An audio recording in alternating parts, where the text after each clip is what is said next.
I've got a must-read for you, folks. The Federalist, you've heard of that? Wow. A certain column put it all in perspective for the folks, including me and including the president. Again, he tweeted this today. 5 more ways Joe Biden magically outperformed election norms. Did you know that Joe Biden was such a gifted politician? You know, after losing in 2008 and what happened in 1987, total disaster. Did you know he was this kind of political genius? All right, there's some circumstantial weirdness to his alleged victory. Let's go through them. Number 1, 80 million votes. That's more than any presidential candidate in the history of this country for Joe Biden. Now, on a lot of levels, it doesn't make sense. That is millions more votes than Barack Obama got in 2012. Barack Obama, he was beloved. Hold on. Barack Obama was beloved, and he only got, well, about 15 million less than he did in 2012. Let's see here. Donald Trump gained 10 million votes than he did in 2016. And you know, no incumbent has actually gained votes and lost re-election in about 100 years. That's pretty weird. That's very, very weird. But Joe Biden somehow pulled it off. All right, how about this? Lost most bellwether counties. A couple of things here. Let's start actually at the state level. Ohio and Florida went to Donald Trump.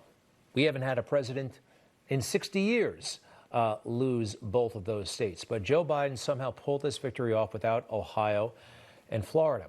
And if you look at these counties, there are certain counties, about 19, 20 of them, that every year, every election cycle, they pick the president, okay? Bellwether counties, we call them, you know? As Suffolk County goes, so goes the country. You know the deal. Well, there are, let's see here, 19 such counties across the country. 18 of them won by President Trump. Isn't that something? 18 out of 19 won by President Trump. That's pretty wild. That's pretty wild. Now let's compare Joe Biden to Hillary Clinton. Hillary Clinton actually did better than Joe in just about every city. Just about every city, Hillary Clinton did better than Joe Biden, except for 4 big ones. You notice anything about them? Let's go through them. Milwaukee, Detroit, Atlanta, Philadelphia. What states are they in? Wisconsin, Michigan, Georgia, Pennsylvania. Notice anything? All right. What about that blue wave that I heard all about? There was a big blue wave coming, right? Democratic losses everywhere. Democratic losses everywhere indeed. And let's go through it. There were, Congress lost 8 Democratic seats, and not one Republican incumbent lost his or hers. There were 27 toss-ups, 27 toss-ups. That's according to the Cook Political Report, when they can't predict a winner. Republicans won all 27 of them. All 27 of the toss-ups were won by the Republican. That's very, very interesting, very, very strange. Again, Joe Biden, if this is all true, he's some sort of political magician. Finally, Trump's primary. You know, he had to go through a primary. He actually did. And he did spectacularly well. He got 94% of the vote. Anytime an incumbent gets above about 75%, according to this, re-election is basically guaranteed. He got 18 million votes.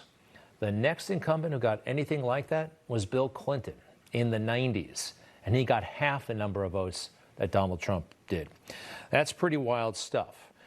From the story, for Biden to have prevailed, it turns a century's worth of election data on its head. Huh? On its head. Joe Biden, is he really that good a politician? I don't think so. I think what made the difference here, mail-in voting. I mean, let's face it, Jimmy Carter raised doubts about it. We wouldn't have had it if it wasn't for COVID. States everywhere were just jamming this stuff in, jamming it in really, really fast. And we found this. Barack Obama had doubts about mail-in voting. Yeah, all the way back in 2008 when he was running for president, again, after just, 2 or 3 years in the United States Senate. Take a look at this.